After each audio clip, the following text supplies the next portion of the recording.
So Johnny Dangler, we were in Tampa last week together Yeah. and enjoyed 3 days of a lot of talks on hospitality, Yeah, I loved which the is theme. I love that central, we did that. very Yeah. central to the Brave City world, not just in our houses, but space making, hospitality to the city, blah, blah, blah. I thought it was they set it up in a cool way. They did a day on hospitality to God, hmm and they had hospitality to others. Then I left. What was the other ones? Hospitality Well, you're the one that one was for each him. other, like hospitality to each other, so a little more communal, and then hospitality to the stranger. Which I thought was a really interesting setup because I'm like, these were distinct conversations, but also they're indivisible. So like you couldn't help but go, this is all like the same conversation. We're just trying to break it up, but it really was a good construct. So they broke it up into those three: God, each other, and the stranger.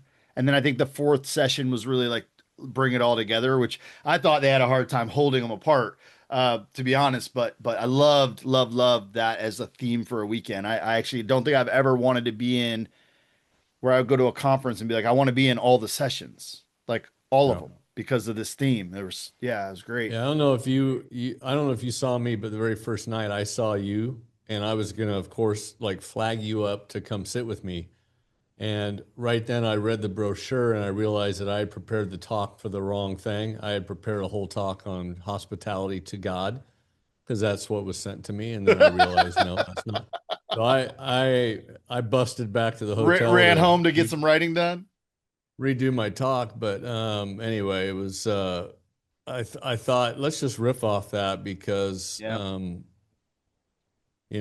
I did my thing, but I thought the stuff that was done before me was fantastic. The hospitality to God, I thought was a great angle. And it was interesting that most of the talks had some eschatological bent to them. It was like we open up our houses and we create businesses that bring people together. We create justice works that bring people into a family, all hospitality issues. But normally we do that because we think it's ministry, like we're supposed to do that for them. But Jesus made that comment, if you've done this to the least of these, you've done to me. So there really is a real issue about the when we're doing something, McCall's renovate their backyard, Halter's set up a refuge farm, a coffee shop, a Yeah. bike shop that you're doing, whatever. I will admit that deep down, I keep going because I go, I'm doing this for God, but it's more like I'm doing it like as a work for God. I thought it was a great angle to think about. Like we're actually creating a space where He inhabits. He comes and He abides with us. So anyway, whatever just comes to mind. No, Well, it's great. Yep. let me throw this conversation uh, off, and y'all just say, "Hey, we're not going to go down that road today," and we can talk about the good part of hospitality. But why do you guys think? And give me this is not a loaded question. It's a genuine, like I'm curious. Why do you think people are so passionate about making sure that the government shows good hospitality? And I guess my prophetic contrast of that, like the frustration, maybe, I don't even know if it's frustration, but the curiosity, curiosity, if it's tickled a little bit, turns into frustration, is what For sure. a great philosopher said. But the curiosity for me is there tends to be from those voices, there tends to be more protest that like our government show biblical hospitality than actual practicing of biblical hospitality in everyday, you know, innovative So and define what you would think that we're asking the government, like what aspects of hospitality we just think that the government should be. well, that would be impossible, not impossible. That'd be really hard for me to do because then I'd have to get into the minds of like the widespread constant protests, both on social media and publicly. I'm just curious.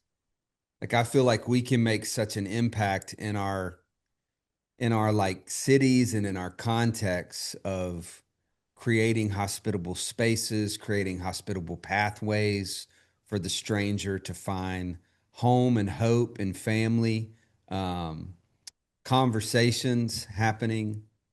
And I just wonder, I mean, maybe these people don't have kids, but I just wonder how they have time to spend so much time, traveling the country and protesting and writing, 17 posts a day online, blog posts, and so on and so forth about being hospitable, how they have time to actually be hospitable. So that's my one little, So aggravation in the yeah, conversation of what do we mean by hospitality? I That's think where I really want to go. Do we mean just talking about being hospitable and telling whoever the current sitting president is to be hospitable, or do we actually mean creating spaces both in our hearts and in our third spaces, first spaces, second spaces of hospitality? right. So I think this is good. I mean, I do think there's the like, what do we mean by this term? Which is, I think, the conversation that um, we were having, like at some abstract kind of theological level, like why this is important, welcoming in the stranger, welcoming in God to our lives, to our homes, to our work. And then the conversation you're bringing up, I think, is like I mean, obviously has like a political context, and I think we've covered. I'm just like referencing like older conversations we've had and recorded around like negotiating with Yep. Babylon or asking expecting Babylon to be kingdom. And so I Yep. don't think we need to. I would rather personally go down the philosophical road than the political road, but I don't know that they're not extractable because I think your point is a good one to go. Are we embodying the principles or just mouthing the principles it's like we expect you to be hospitable without showing hospitality ourselves, right? Something like, can our convictions be born in us, in our own context, in our own cities? But when I do imagine taking on a life of welcoming the stranger, the alien, the as a personal, like I want to set up a sanctuary in my own city for folks who have nowhere to go. Like this is kind of what our drop-in center in many ways is, a house of hospitality for those who have no place. Now, if there become laws or let's say in my own context, the political engagement becomes a necessity for me as the powers limit people's ability to get to us, right? And so I do think there is a posture within which this is an important thing for me, and I'll escalate that to the actual yokes, to the actual systems, or elevate from the immediate, from the immediate need or the immediate access to the systems that are in place because of the local effort that we're doing, right? So for me there is like a place within which I think that is completely reasonable. It's like a different level of engagement, and I think God probably calls some people to engage at that level. And we recognize maybe there's a diversity. I know for me it's always been hard when I look at people working within systems that I just think there's no, like, I want nothing. I'm an outside that system person. I'm in the desert. I don't want anything to do with that system. But I need to be able to acknowledge the value of having good people within those systems, even if it's mitigation, even if it's trying to like, yeah, I don't believe in any theory of change that it's going to come from within that system. And yet at the same time, I think it's important to go, I can honor someone whose work is in that system, in the school system, in the city council system, in the what political systems.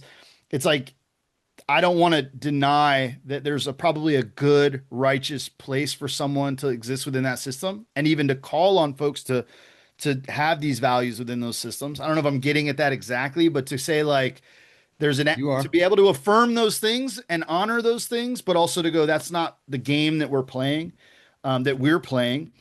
And then on in the tone of the question you're asking, I also just want to go, I just think to remind ourselves like not to get ourselves into the game of critique and like it's like I think it's a legit prophetic question to give to those people like, are you embodying these things that you're Well, the trumpeting. critique is, um, if I walk into a village and my passion is to see those without water have water, and I see droves of people yelling at the ground to produce water, and then one guy over here trying to dig a well, Yeah.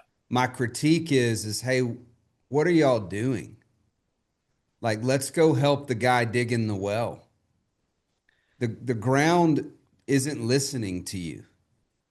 There's Man, no reasoning with this thing. I agree fully, and to be honest, and this is probably a little bit of a, I don't know, I'd wonder how this lands to you, because I sometimes feel similarly, and I feel bad even saying this, but I sometimes feel similarly. You're talking about yelling at the ground, and sometimes see believers yelling at the sky as well, like in what I mean by prayer, right? Like, and it's like that we'll just pray for the thing or protest for the thing rather than dig the damn thing, to embody, to become like the answer to the prayer or the protest or the request, to kind of lean into the embodiment of the Well, thing. I would, This isn't it a lands critique of wonderful. prayer, but it is No, to no, no. say like It it should be. Let's resembles that thing.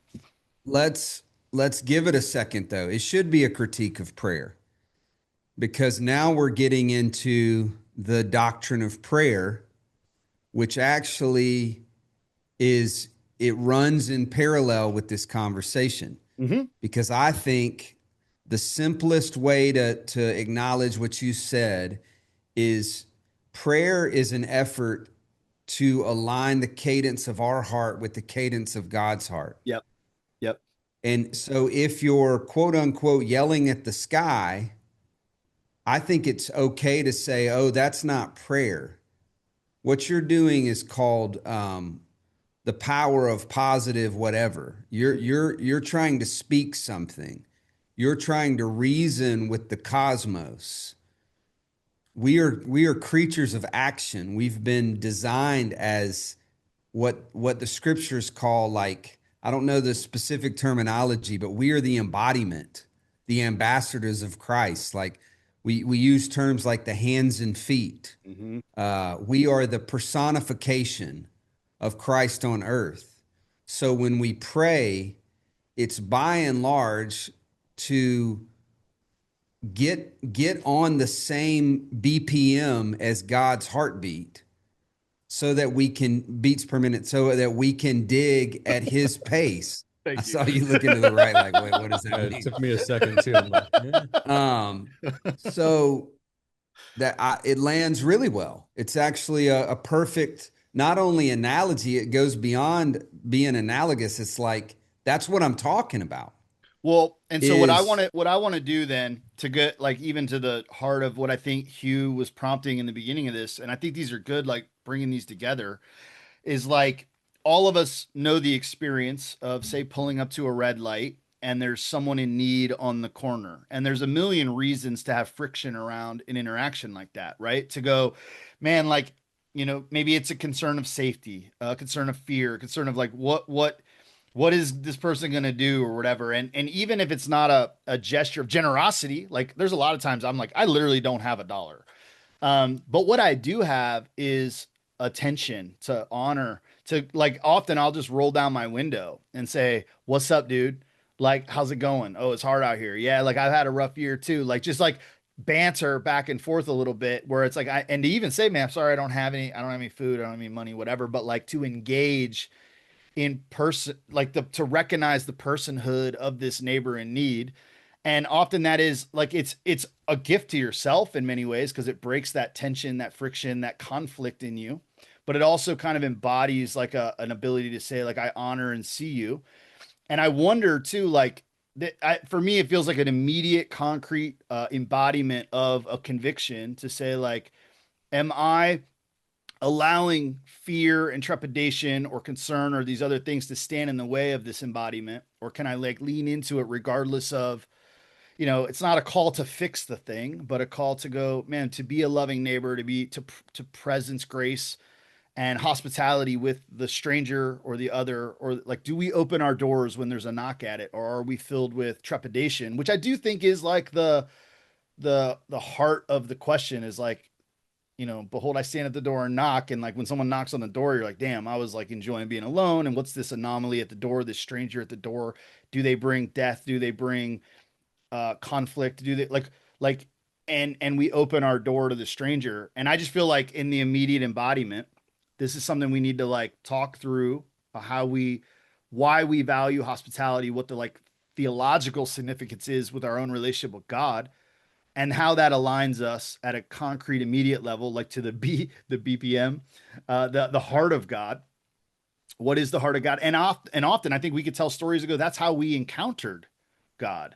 God actually came into my life in many ways because of these interactions, and then that abstracts out to the businesses that we run, or to the tables that we set, or to the culture that we develop in our communities, and then that can keep going to the way that we engage in the systems or with others that are like as you escalate that to the political, right? I actually would say it's political from the step one, in the world that we live in, but also like then what we're calling on and embodying and calling others into. And I do think like that does necessitate a posture of prayer and trust in God, that is saying like I'm trying to embody the heart that I believe you have for this individual, for this neighbor, for this stranger, for this person in need. And then also, Give a go ahead. give a 10-second of why you think it's political from step one. Because I Yeah. think you said this. I just want a quick summary. Why do I think because it's about, so political just means like the polis, the community, the place that we live, and this takes place like in your household and on your block, and at every immediate level. It's like I actually would say welcoming the stranger is direct action. Loving your neighbor is direct action. Like you can call on God or call on the government to make the world a better place, but you have no power greater than your ability to embody that reality, to rehearse the kingdom that we pray will come. The way that we call on it, Lord, your will be done, your kingdom come right here at my table and in my house and I think that is to create that polis in the immediate. And so it's I think it's political action by embodiment of the world to come. We demonstrate in our actions the world that we are working to build, and then we are calling on to emerge. Um, So John, yep. John, could you not? My guess is you could pull this up, but I'm with you on this because you look at like how these like small little bands of Christians usurp the powers from Rome to all over. I think there's a lot of writing that specifically was to their hospitality. So it was like you said, it was a rehearsal. It was an act that eventually, the way that these people treated other people, outsiders, Mm-hmm. um, it did eventually like win the day. That's why, like at the beginning, we were setting up the kind of the eschatological thing. Yep. There's whether or not the subdivision puts a nice little community playground in the center, that can be deemed as the government helping our community have community. But we know at the end of the day, that's to sell houses and get kind of a middle upper class to come into that area. What we're really talking about is an ethos that we would maybe argue the world can't share because it's embedded in like a deep love. So like I just pulled up that passage, First Peter says the end of all things is near. So that's an eschatological, like, because God's coming back at some point. Therefore, be alert and sober of mind so that you may pray. Above all, love each other deeply.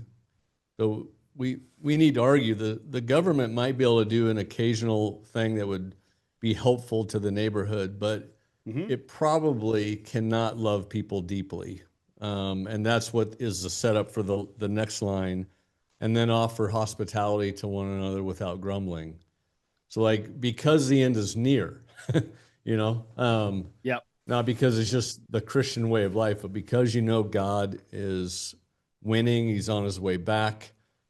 We do things that the world cannot do. The powers are definitely going to fight against. And I think that is it's a communal story that we tell. Um, from how we live in our houses to the businesses to the whole thing. Yeah, I mean, the end is near in that way. I think this is why it's important for us to go like, this is we have at some level like apocalyptic communities. We live with the end in mind, the end being near, but also, we use the ends that we aim at. Like the end is also an aim. And so the end of being near, I think, is like something that is important in immediate action. It's like the end, the thing that we're aiming at. And this is where even I think sin is like missing the mark, is like we're missing to aim at the end. The end for which we are aiming is like the end being near, like in some end of all things, but also the ends at which we aim. I think those are easily conflated, I think in a good way, to say like this is the end for which we live. And you made this comment about like, I don't know that love, like the government being able to love. I would say like at the public level, we call that justice. So I think like there's like love and justice are related, where like love is normative in the system.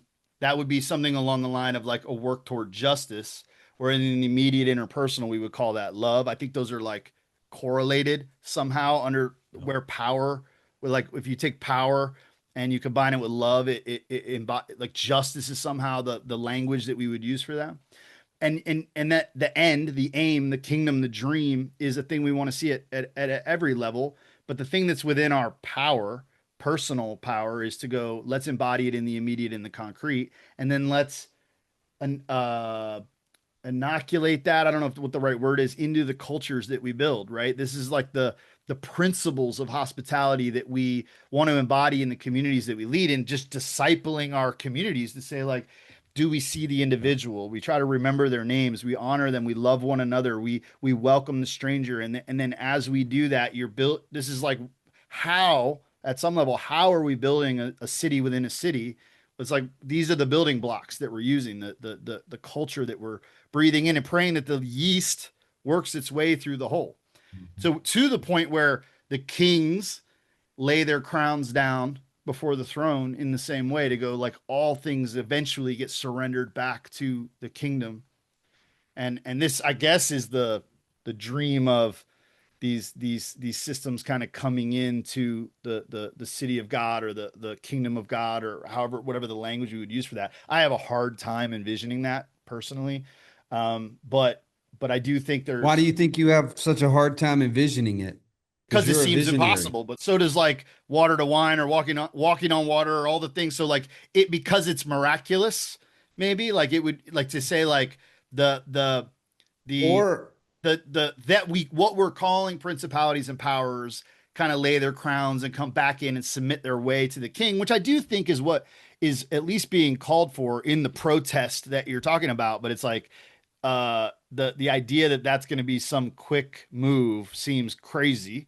And it looks yeah, more like what I would think probably, that this is why I believe in theory of change, that it is more outside of those systems, that it's like we're building these arcs, or arc-like communities, or brave cities, or whatever. We're building these things, yeah, these new ways of being, these new cultures. Like in the early church, there was a real move where, I mean, there's even letters from like Roman officials that are like talking about the early church, of like everyone's trying to get up in these communities because they're sharing things, they're caring for one another. Like we're going to have to start doing, we're going to have to start caring for the poor if we're going to win in these areas that they're in, because like this is a revolution that we won't be able to beat unless we match some of the care that they're offering. I actually think is how some of that actually took place over time, and how you see some of the social services exist within the structures that exist. yeah. I just think that if the end is near, like if we got a memo that was real that said to all the Christians, I'm coming back in about 3.5 weeks, Mark your calendars. my guess is most Christians go and they start yelling at the ground. I think, Hmm. well, they probably won't. They'll probably just just wait around. But the activists will start yelling at the ground.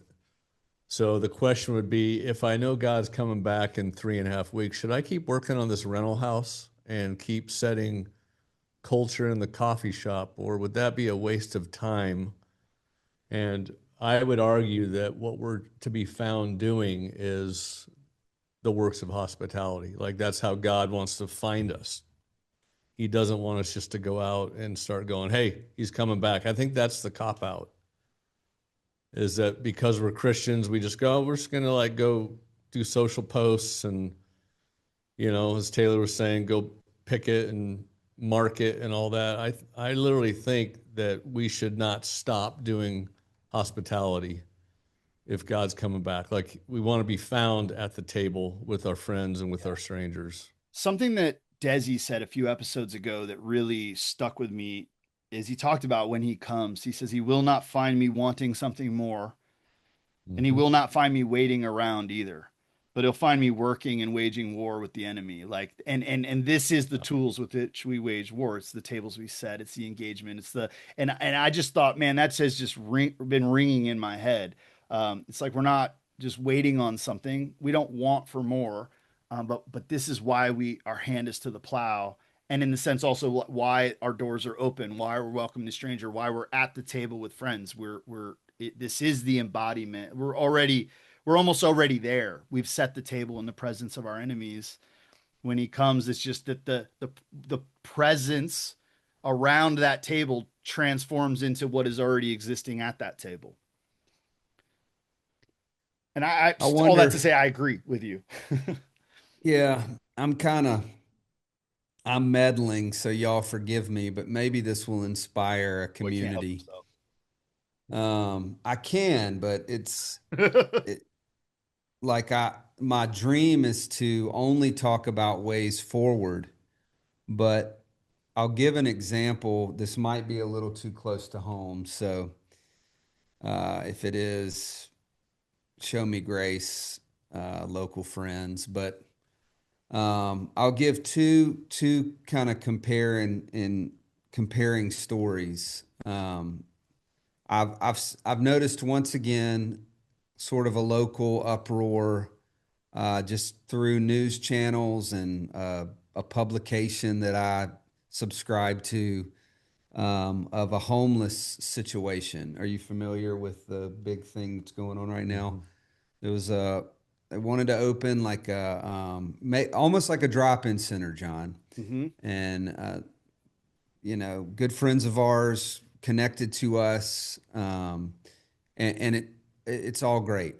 We're all in, and we want to be a part of it. But then there's this big protest, and people don't want it because they don't want men and women from the streets around, and whatever. We know we don't have any time to talk about that. That's just silliness. But then the other side is the massive collective uproar, you know, of why that's wrong and why you're not embodying the characteristics of Christ and the kingdom. And then on the other side, we And have we're expecting everybody to operate out of the characteristics of it. right. Yeah. But then on the other side, we have another work that we're a part of called a warming center. Mm-hmm. And it's a pretty big deal here in the Midwest because it gets so cold Deadly. in the kind of January, February months. And believe it or not, a lot of people die on the streets during that time. And we had a very good friend pass away because he kind of lost his mind and he couldn't find anywhere to go. And honestly, he would almost always come to our house. And even during that time frame when this happened, we went looking for him. He knew where the warming center was, but he had just kind of lost it, you know. Mm-hmm. So it's a very important work. And one of our great friends and leaders in our community, she ran this thing for a while and she couldn't, for the life of her, find much help. And that's not to say anything against the ones that do help, like the ones that do volunteer. You all know who you are, and you know that we're uh, so grateful for you and with you. And but not only could she not find, I mean, there was constant bickering and blaming, and I mean, it was a really tough experience for her, trying to kind of guide and run and lead this thing. And I know I'm preaching to the choir here too, John, because I know you feel this all the time. with the multitude of things that you're running. But I'm kind of back to the same point of in any of our conferences or our primers, our collective gatherings online of protesting all the bad stuff that cities and governments are doing. I can't help but sometimes find myself sitting in the corner wondering, man, if we could just get 5 of those comments on that article or on that Facebook post to come and help with the warming center. Yeah. That would be life-changing, to come and mentor some of the fatherless in our city. That would create more movement than, and I really believe this. I actually believe this. That would create more movement than any government bill or civil rights law.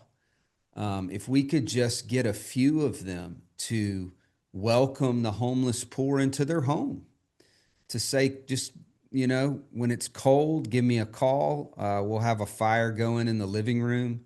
I don't know, man. I feel like I'm opening up a can of worms, but I also just want to say, as Isaiah 58, like, Yep.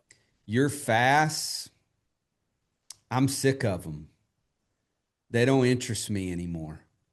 And maybe that word fast could be replaced with Facebook posts, your protests, and honestly, your conferences from time to time. Like, yeah, I hear it all the time. And then yet at the same time, I look around and I see the same people actually digging the well, begging the thousands yelling at the ground to just come grab a freaking shovel.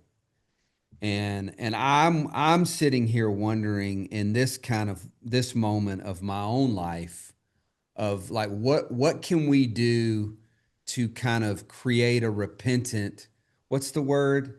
Metaonia, like a turn of, let's let our shovel, let's let our protests be digging. Let's let our protest be like sitting around tables and going, all right, we've got so many resources at our disposal. What should we do? And what our team did, I wasn't a part of this, so I can boast in them. What our team did is said, we're going to create an item on our menu called I think it's just called the classic breakfast. I can't remember. It's just eggs and bacon. And it's like $1 or free. It's like, pay $1 if you have it, because it gives you dignity to give something.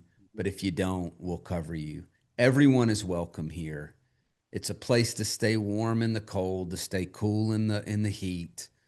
Come in and find refuge in this large social space. That's just one option. So I think I might have said this earlier, but I'll officially say it now. I won't bring this up anymore, but we need less people. From my experience and what I've been watching all over the world, we need less people yelling at the ground and yelling at the sky, and more people with shovels just going, we're with you. Let's do it. What are we doing? What do we need to put our hands to? I know that's obvious, but I still, like earlier you said, it feels impossible. And I want to say sometimes things feel impossible, John, because they are impossible. They're actually not possible. It's not even a reality. Like the two things coming together, it doesn't feel like a reality. It just feels like we have to build a better ecosystem. Yeah. That's it. And if the leaders who are human beings, image bearers, say, we want to support that ecosystem, transfer citizenship, which happens. Yep. We go, bring it on. Right. We want it. Come on, partner with us. But if they say, no, partner with us, my advice would be tread carefully, because there is a power that has been given authority over that ecosystem, which is a Babylonian imperial ecosystem, and I'm convinced it's impossible to change it. It's not supernatural. It's not a miracle. It is not the story that God is telling. The story that God is telling is of subtle, subversive economies that say, no, we don't do things your way. Well, you can't start a homeless facility. That's fine. I can invite them into my home. You can't ever tell me not to do that. And if you do, now we start getting into like more overt subversion. Like, Texas style. yeah. Anything? I mean, I I love it. feel Yeah, I like mean, this is what I mean, amen. Like this is the thing is like ultimately the call I think is for us it's a call to personal responsibility. Like this is we have within our hands and within our communities, we have assets and we have wills and we have homes and we have businesses and these things can be utilized for the sake of the mission and the call on our of the kingdom, right? To go, all of these tools are are in the hands of the body of Christ to be leveraged toward the coming of his kingdom. And so we can do that here. And I love the idea that like if others want to like transfer citizenship into that, then like all are welcome kind of at that table that we're setting. this can't be us ranting. It's like I don't want to feel like I used to feel trying to get volunteers to work in the kids ministry. Like we're not saying this to try to wake up the beast, so to speak. It's a talk between family members that are doing this. My guess is people listening are probably listening because they're also probably doing this. So maybe it's hopefully the listeners are not feeling like we gotta really rail against the church for not being hospitable at a generic level because it should be generic. It should be part and parcel to what it means to follow Christ. But we are saying to you guys, like, good job, keep going because the end is near, and it's important uh, that we're giving. I love your framework, John. Just like we're giving people a bit of a reflection, a mirror of the heart of God for the world. So I listened back to I think it was the very first episode we did with Joel when we were together in Tampa, and he shared the story about was it is it Celebrate, the church that he was part of there in Celebration, Pittsburgh. yeah. What is it called? No. The old The old fellas the or old the other church. one? Yeah, that they and he talked about like, and he I remember the line, he Yeah. talked about like honor what is and go around kind of thing. But there was a very real way within which he honored that structure and that thing, and was gonna even ask their blessing to do the thing. He's like, and I remember he even said, like, did I think that we needed that to do this thing? No. But it was a way for us to kind of honor and love these what is effectively an important social space in our communities. Even like he brought up like the his grandma or mom was like I don't know, president of the Croatian club or something. He's like any club. Basically, he's like, we don't, these are great things. They gather people, whatever. Like we want to like honor the things, but not we're not beholden to those things. And there was a beautiful story of what ultimately became partnership in a very beautiful, transformative kind of kingdom way. And it's been something I've wrestled with. I mean, I remember being even very challenged as you shared that story, because I don't know if you guys remember, but we were talking about how easy, like I'm like, this is easy to apply to like the poor. Like I don't, there's nothing to convert, there's nothing to change, there's nothing to fix. It's just welcome in and walk with folks. And like I can recognize that, but I have a really hard time transferring that like love and grace and welcome over to some of these, let's say, Christian institutions, for lack of a better what word or whatever. It's like and I struggle with that, and I thought his story did a really good job of like challenging me with taking this ethos and applying it in those, in what seems like a real conflicting place, whether that's government, churches, institutions, these other places, but that are filled with beautiful, valuable human beings that are yeah. are doing their best in that construct. So the title is "Don't Yell at the Ground, Don't Yell at the Heavens or Sky," right? Yep. work with that.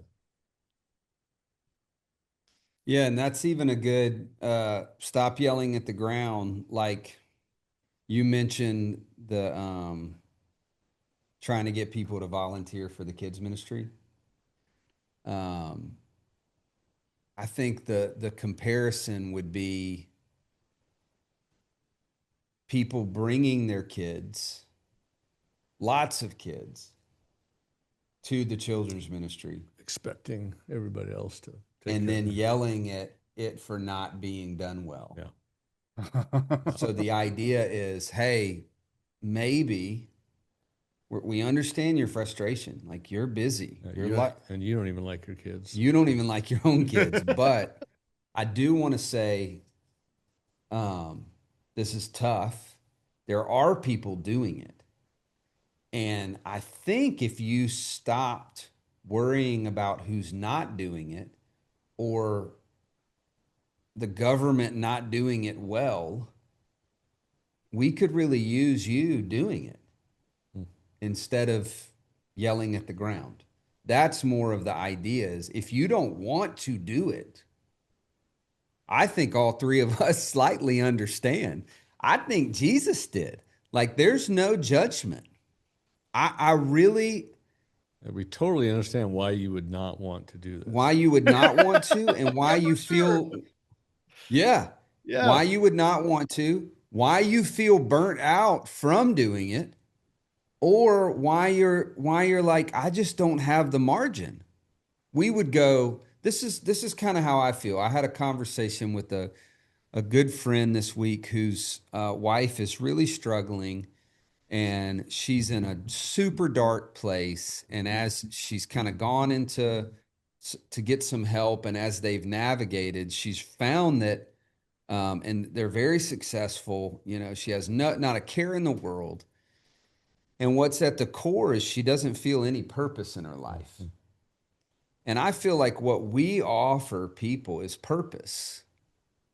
Like what we say is we're trying to build an ecosystem where if you want to engage in the work of justice, in the work of kindness, in the work of like the ancient story of Jesus and the kingdom and all that stuff, we have In pathways. fact, if we're burnt out, it's because we have too much purpose. Yeah. That's the problem. Yeah, It's yeah. just like every second, there's too much meaning to everything. It's There was not bunch.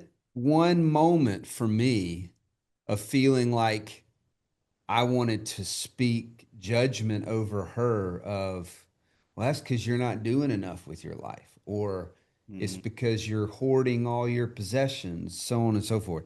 The only thing I felt in that moment was if she wants purpose, we have it. Yeah. And I feel like that's at the core of this conversation is I know you're finding a lot of purpose in telling the US government that they're not doing a good job of welcoming the stranger, of protesting your city officials that they're not doing a good job of welcoming the stranger. I know you're finding a lot of purpose in that. I would love to redirect a percentage of that to just action. If you're already doing the action, then keep going, bro. Yeah. We appreciate you. Like we're with you. We're out here groveling and crawling around in the mud just like you. And we want to give up, just like Dr. Perkins said quite often. But this is not a, hey, you need to get off your ass and come do something. This is a, make sure you're not yelling at the ground and yelling at the sky. And if you are, maybe come grab a shovel because I think we're trying to dig wells. Mhm.